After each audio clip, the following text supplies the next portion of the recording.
Africa, stop pitying and start partnering. Because childhood vaccines worked and institutional development programs did not. So now job seekers far outpace job creators, creating a problem. Unless Africans can create 600 million jobs over the next 25 years, we can all expect instability. Africa's young entrepreneurs now know this. They are laser focused on solving this. Entrepreneurs create jobs, especially when they have startup capital. When we donate, we lose all our capital and foster dependence. When we partner, we acknowledge mutual respect and self-sufficiency. African diaspora who live abroad are not waiting for foreign saviors. They're taking the lead and sending more money home than all official development assistance programs combined. I believe their higher remittances include investment capital for entrepreneurial ventures back home. And here's why. During the 2008 financial meltdown, America had an emperor's new clothes moment. As America's economy tanked, African economies were enjoying eye-popping growth. So naturally, Africans who were studying at America's top universities reevaluated their career options. And instead of staying in Silicon Valley or going to Wall Street, they started returning home with their entrepreneurial zeal, world-class skills, and powerful networks, reversing that continent's brain drain. Brilliant Africans like these continue to arrive at our universities every year. Berkeley Haas School has an African business club, and this was their 10th year last month to host a business forum. They asked me to explain to them how venture capital works in Africa and how it differs from Silicon Valley. Every year, graduates like them become circular migrators. They have citizenship and families and homes in both Africa and America. They bridge the gaps between outdated American perspectives and Africa's new reality. They build trust, they inspire innovations, and they create jobs on both sides of the Atlantic, just like their counterparts from Asia did 40 years ago, shuttling across the Pacific. Asian entrepreneurs raised startup capital from Asian diaspora living around the Pacific Rim. Then they raised scale-up capital from Silicon Valley. How did that work out? Together, they helped lift 1 billion Asians out of extreme poverty.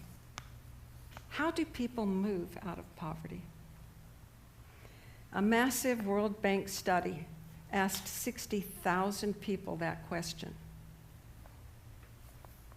80% said personal initiatives, like entrepreneurial ventures. They said that the freedom to pursue their plans without barriers mattered more than anything else. African entrepreneurs have barriers, but they've overcome them. Mo Ibrahim's Celtel team built mobile phone infrastructure across a dozen African countries. Their biggest challenge was capital raising.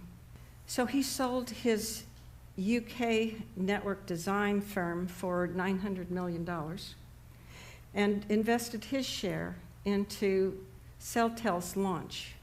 African entrepreneurs used Mo's infrastructure to innovate ways so people living abroad could send money home.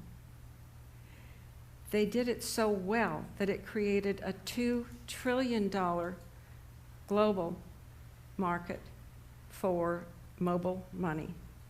Mobile money industry in Africa represents about 70% of that.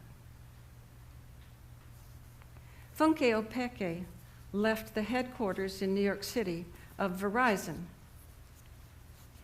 She left to launch a venture that would bring a subsea cable 7,000 kilometers from Portugal to West Africa.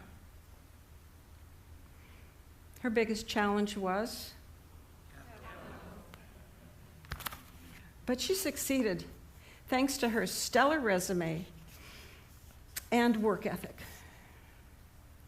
African tech entrepreneurs used that internet access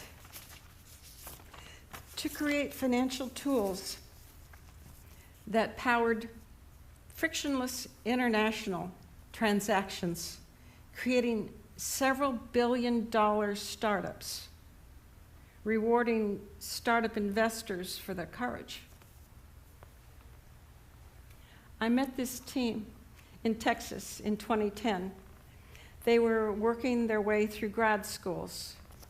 They were also launching a tech hub in Lagos.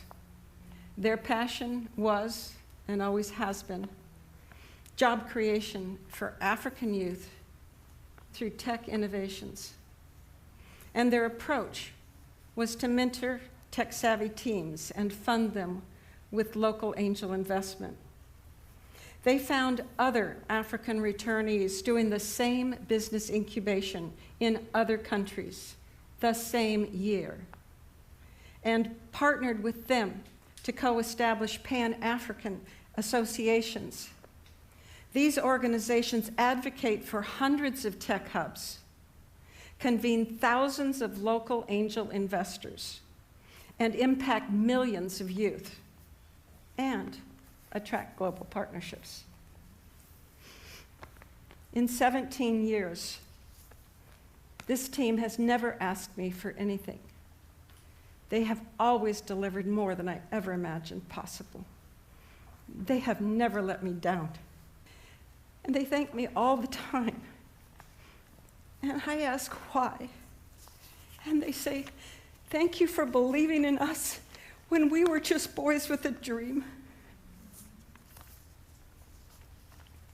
In 2016, I noticed Silicon Valley's biggest names investing in African-led ventures registered in the US. Some were in Lofty Inc.'s portfolio, their angel portfolio. I asked the team to partner with me because I wanted a US-registered entity to manage formal venture capital funds so American investors like me could back African tech ventures. Our first fund closed 2 years later. It pioneered an alternative asset class that is high potential, uncorrelated, and impactful. It matched sustainable development goals and diversified portfolios. Its success provided significant returns to investors. Many of us reinvested our profits back into the next fund for emerging Afropreneurs, compounding potential impact. This success inspired more African VC fund managers and founders to contribute their lives to scale up Africa's entrepreneurial ecosystem. But none of these good things can happen unless fund managers have capital to invest. Across Africa, smart capital is backing smart minds. They are driving the next wave of innovations. This will unleash a global growth cycle if we believe and if we partner together.